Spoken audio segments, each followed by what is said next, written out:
मित्रों, हमारे जीवन में हमारी आंतरिक आध्यात्मिक तरक्की का नाप तोल क्या है।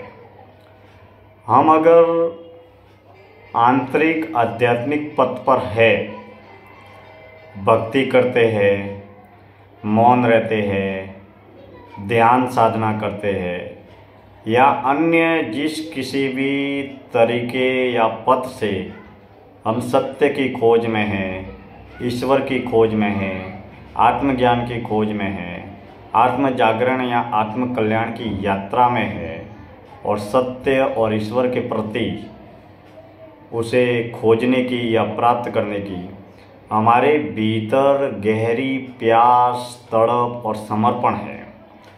और अगर हम बचपन से, जवानी से या बुढ़ापे में या पिछले कई सालों से भक्ति, मौन, ध्यान, मंत्र जाप, माला, नाम जप, पूजा, उपासना, आराधना, साधना, सच्ची सेवा, सात्विक कर्म, सेवा, दया, करुणा, त्याग, तपस्या के पथ पर चलकर हम आंतरिक आध्यात्मिक पथ पर चल रहे हैं, लेकिन साधक को इसका अनुभव कैसे होगा। हम पथ पर पिछले कई महीनों से, कई सालों से चल रहे हैं और यह एक आंतरिक आध्यात्मिक पथ है जो किसी भी प्रकार के प्रदर्शन का, दिखावे का या प्रचार प्रचार का पथ न होकर पूर्ण रूप से मुक्त होकर मुक्ति की राह में आगे बढ़ने का एक अनंत मार्ग है।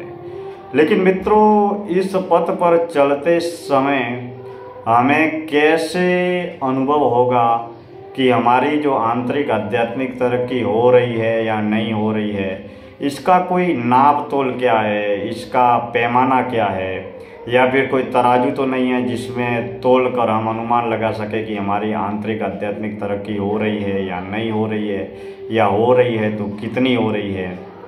जैसे दुनिया में अमीरी, प्रसिद्धि, ज्ञान इत्यादि तमाम तरीके की चीज़ों का अनुमान लगाया जा सकता है, नापा तोला जा सकता है। किसी के पास में कोई अमीर है और उसकी धन दौलत कितनी है, पैसा कितना है, प्रॉपर्टी कितनी है, गाड़ी कितनी है, बंगले कितने हैं, फैक्ट्री कितनी है, उसके नाम से ज़मीन कितनी है, कितने करोड़ का टर्नओवर है, कितने करोड़ उसके बैंक बैलेंस है, कितनी प्रॉपर्टी, कितने करोड़ों की, लाखों की, अरबों की, खरबों की उसके पास में प्रॉपर्टी है, होटल है, फैक्ट्री है, दुकान है, मकान है, ऑफिस है, बंगला है। तो धन दौलत जो है उसका भी अनुमान लगाया जा सकता है, हिसाब किताब भी लगाया जा सकता है कि इस व्यक्ति के पास में इतने सारे बैंक अकाउंट है और इतने बैंक अकाउंट में इतने लाख रुपए पड़े हैं, इतने करोड़ रुपए पड़े हैं, या इतने खरब या इतने अरब रुपए पड़े हैं। या फिर इसकी फैक्ट्री, दुकान, ऑफिस, बंगले, गाड़ी इत्यादि तरीके की जो मटेरियल वर्ल्ड है, जो पदार्थ से जुड़ा हुआ अनुमानित जो फैक्ट्री है, बंगला है या दुकान है, ऑफिस है और उसमें इतना सामान पड़ा है, तो हम धन दौलत का हिसाब किताब आराम से लगा सकते हैं और उसके हिसाब से हम किसी व्यक्ति को अमीर बता सकते हैं, किसी व्यक्ति को गरीब बता सकते हैं कि ये सबसे ज़्यादा अमीर है, इसके बाद में ये कम अमीर है और ये सबसे गरीब है।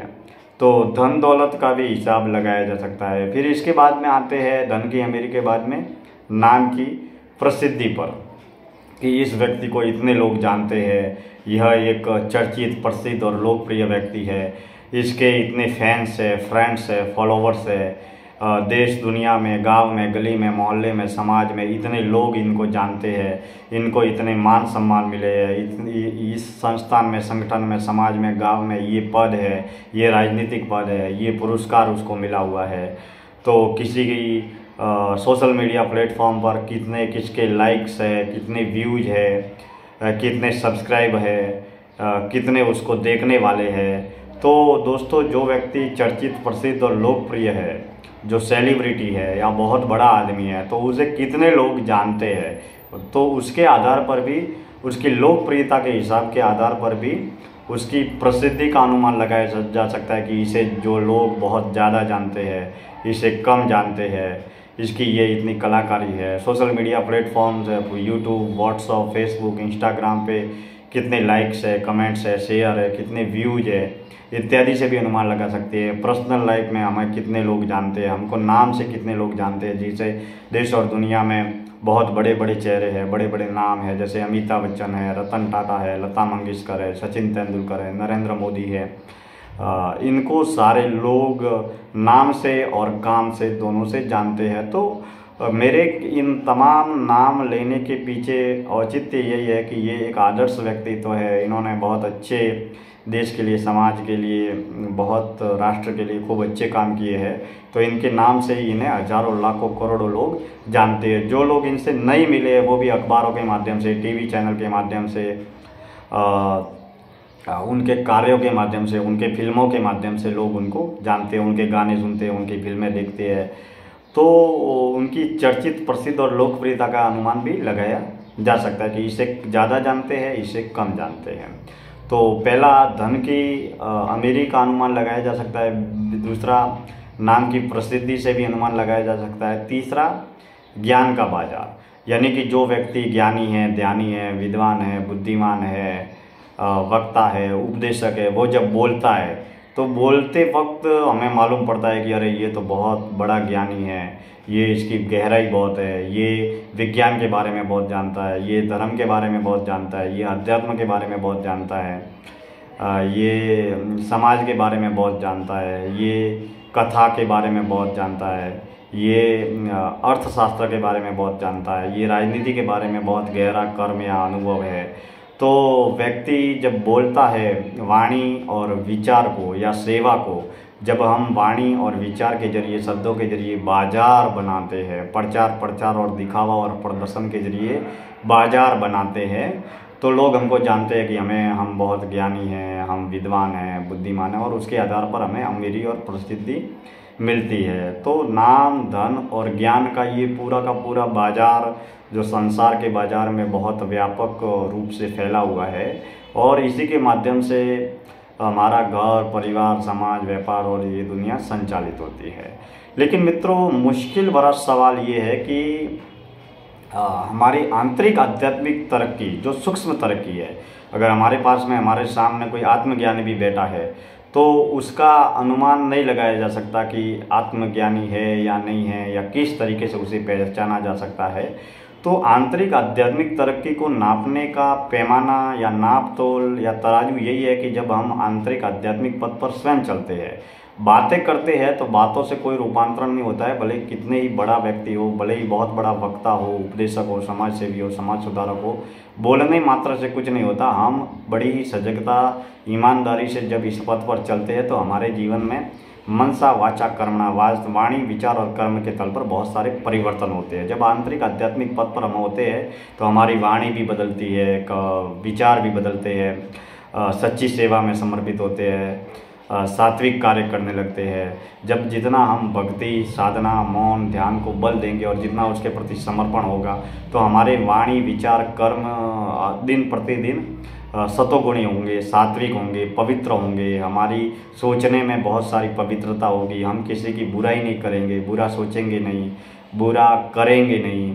हम सदैव सत्य, न्याय, नेकी और ईमानदारी के पथ पर चलेंगे। हम सबसे ज़्यादा मौन रहेंगे। हम अपनी किसी भी व्यक्ति का बुरा नहीं सोचेंगे, हमेशा ईमानदारी पूर्वक चलेंगे। सेवा भी करेंगे तो सच्ची सेवा करेंगे। कर्म भी दुनिया में तमोगुणी, तामसिक, बुरे कर्म भी होते हैं, लेकिन हम हमेशा सात्विक, सतोगुणी कर्मों पर चलेंगे। हम हमेशा अपने कर्मों की ओर भी ध्यान देंगे। तो आंतरिक आध्यात्मिक पथ पर जब हम चलते हैं तो ऐसे कई रूपांतरण हमारे जीवन में घटित होते हैं और वह स्वाभाविक तल पर हमको दिखते हैं। तो आंतरिक आध्यात्मिक पथ पर आंतरिक आध्यात्मिक तरक्की को नापने का नाप तो यही है कि जो व्यक्ति चलता है उसे स्वयं अनुभव होता है। जैसे कोई गूंगा है और गूंगा गुड़ खाता है, तो गुड़ खाने पर वो बता नहीं सकता कि गुड़ कैसा है, क्या है। गूंगा जब गुड़ खुद खाएगा तो उसे स्वयं मालूम पड़ेगा कि गुड़ कैसा है। तो ठीक आंतरिक आध्यात्मिक पथ भी ऐसा ही है कि जिसे नापा तोला नहीं जा सकता। या तो कोई अनुभवी गुरु है वो बता सकता है, या फिर हम स्वयं जब इस पथ पर चलते हैं तो हमें हमारी वाणी, विचार, कर्म के माध्यम से सोचने समझने में परिवर्तन होता है, कर्मों में भी रूपांतरण होता है। हम बुरे तामसिक तमोगुणी पथ से सात्विक सतोगुणी पथ पर चलते हैं, अच्छा बोलते हैं, वाणी, विचार, कर्म के प्रति सतोगुणी सात्विक रहते हैं, और ऐसे बहुत सारे असंख्य रूपांतरण घटित होते हैं। जब साधक स्वयं इस दिशा में चलता है तो उसे अनुभव भी होता है। कल हम इस जीवन दर्शन यात्रा में किसी और नए विषय पर बातचीत करेंगे। धन्यवाद।